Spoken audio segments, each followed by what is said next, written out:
Before the solemn rhythm of the federal courtroom could re-establish itself on the seventh day of the Sean Diddy Combs trial, an event unfolded that would forever alter the trajectory of the case and reverberate through the music industry itself. The atmosphere, once governed by rigid formality and rehearsed legal motions, fractured abruptly with the simple sound of heavy double doors creaking open at precisely 11:12 a.m. Heads instinctively turned toward the entrance, anticipating a familiar face, perhaps a late juror, a clerk with paperwork, or a delayed witness. Instead, what entered was something, or rather someone, altogether unexpected. In stepped a man dressed with sharp precision, a black tailored suit that hugged his frame, casting a stark contrast to the dull beige walls and polished mahogany fixtures surrounding him. His eyes were hidden behind dark sunglasses despite the lack of sunlight, an enigmatic barrier between him and the world. There was no entourage, no flashes from cameras, no advance warning to the courtroom or the press. Just a solitary figure gripping a thick folder, its gold clip gleaming ominously under the fluorescent lights. It was Kid Rock, a figure as much a cultural rebel as Diddy was a polished mogul. A tide of reactions, shockwaves through the courtroom. The reactions were most visibly pronounced on the faces of the principal players. Prosecutors exchanged subtle but tense glances, registering the disruption, but unsure how to proceed.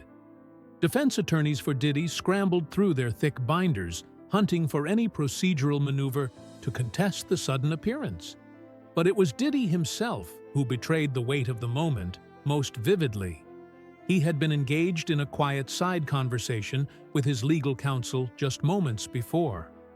As his gaze landed on Kid Rock, a subtle yet unmistakable tightening of his lips unfolded. A tension likened by one juror to watching a balloon slowly deflate and finally pop. The spectacle was potent because Kid Rock was an anomaly in this world. Unlike the others entangled in Diddy's glossy empire, he had long been cast as an outsider. He did not mingle in Hollywood's shimmering after-parties, nor was he bound by the invisible contracts of silence that others seemed to accept. This was not a man here for spectacle or headline-making stunts. It was a man bearing something heavier, something far more consequential. When he finally reached into the folder and pulled out a thick stack of papers, sealed and clearly official, the room's collective attention snapped into sharp focus. The judge, a figure usually the epitome of stoic composure, visibly registered surprise but quickly regained control. In a measured tone, she asked if Kid Rock was on the prosecution's witness list. His response was calm, measured. "I have material I've been holding on to for years. It's time someone looked at it." The folder's contents, evidence that transcended gossip. What followed was not a routine legal delay or chaotic outburst, but a procedural pause that sent ripples through the trial's fabric. The judge called a sidebar, an intense whispered conference with attorneys, before allowing the folder to be placed on the bench and examined. For a long 12 minutes, the entire courtroom held its collective breath. Pages turned one by one. Then, when the judge looked up, her expression was no longer just one of interest, but of solemn acceptance. "We will admit this into evidence under corroborative material related to pattern of behavior." The impact was seismic, though quiet. The courtroom didn't erupt in noise, but in an energy that crackled beneath the surface. This was no ordinary evidence. It wasn't a trove of blurry photos or hearsay rumors. It was precise, meticulously organized, and comprehensive. Documents cross-referenced, stamped with court-certified metadata that authenticated every timeline entry. The folder contained at least 5 sworn affidavits from former insiders, security guards, housekeepers, drivers, and personal assistants, each providing detailed accounts that meshed together like pieces of a dark puzzle. There were printed emails and travel records, private security firm incident reports, and internal communications, all dating back years, all pointing to a disturbing pattern of control, surveillance, and abuse beneath the glittering veneer of Diddy's empire. This wasn't gossip anymore. It was a mountain of verifiable evidence. The stories unfold, a timeline of abuse and control. The first document admitted into evidence was a 2017 incident report from a Miami estate manager. It detailed a chilling episode in which a female guest attempted to leave a party, but was told via radio communication that she could not. She was not permitted to leave until he said so. The guest was identified only as Cassie. This was the kind of detail that made the courtroom's air heavier, each word unfolding like a shadow in the bright courtroom. Next came a screenshot of internal hotel communications from a chain frequently hosting Diddy's events. The messages referenced strict privacy restrictions for VIPs flagged with prior incidents. While names were redacted for legal reasons, the context left no doubt. These parties were far from ordinary gatherings. Then, the piece that fractured the jury's composure. A sworn affidavit from a former audio tech who had worked on Diddy's 2016 tour. This insider described a basement surveillance room in a private compound, outfitted with monitors streaming feeds from multiple rooms during private experiences. The audio tech detailed how the recordings were stored on external drives, managed exclusively by a single staff member named in the affidavit. What made this affidavit more than an anecdote was the precision.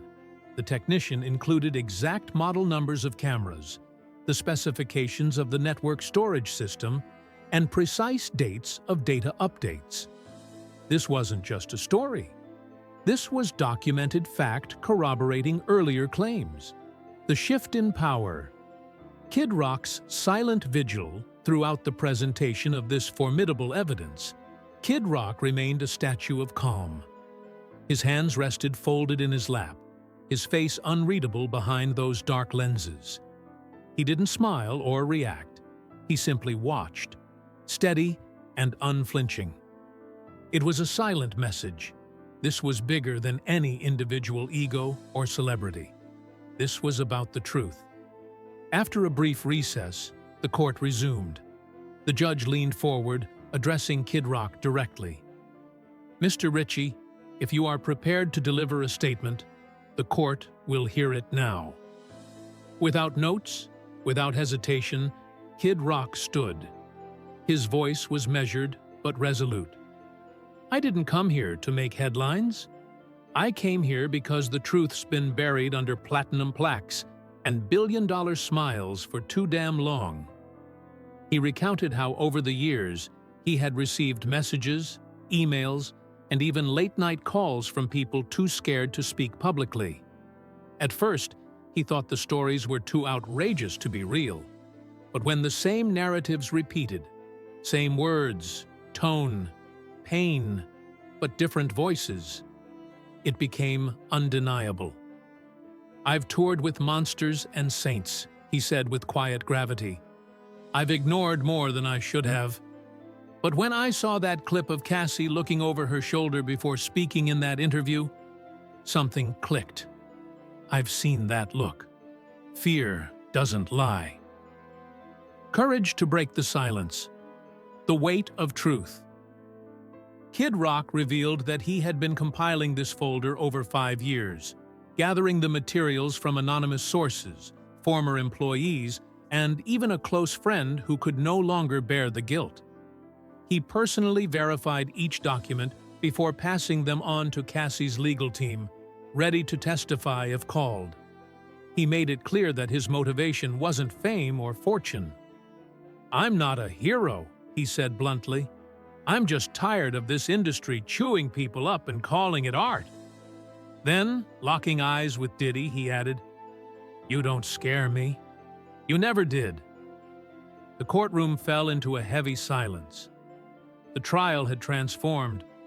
No longer was it just a legal proceeding, it was a reckoning. Kid Rock had fired the first real shot across the bow of an empire that had long seemed untouchable.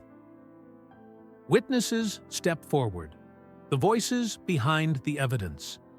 The momentum Kid Rock ignited continued immediately. The prosecution turned to a previously locked witness list, unlocking new testimonies that deepened the picture of control and abuse. Witness number 9 was Cynthia M., a former personal chef hired for Diddy's weekend mansion retreats in Los Angeles from 2016 to 2019. Unlike speculative voices, Cynthia came armed with concrete evidence: payment logs, kitchen delivery orders, and detailed schedules aligning perfectly with the nights Cassie claimed to have been isolated, restrained, or prepared for private events. When questioned about the atmosphere, Cynthia's voice was slow and heavy with discomfort. There were rules, she said, real, strict rules. You couldn't look Cassie in the eye unless she looked at you first. You couldn't speak unless Mr. Combs gave you permission. One chilling moment stood out. When Cynthia asked Cassie if she wanted avocado on her salad, someone overheard.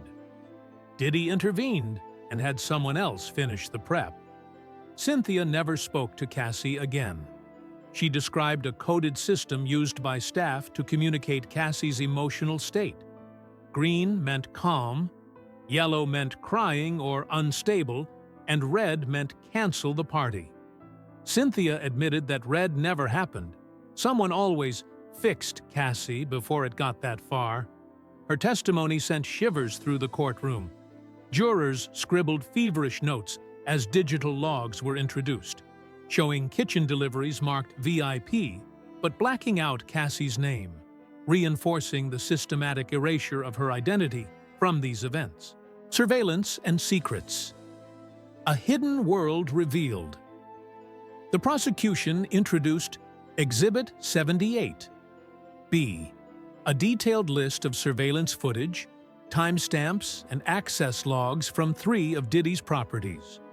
Originally submitted anonymously, these logs were authenticated through a chain of custody, tracing back to a retired security consultant who had worked directly for Bad Boy Entertainment. One entry read, January 5, 2018. Freak Room 2 feed adjusted at 8:42 p.m.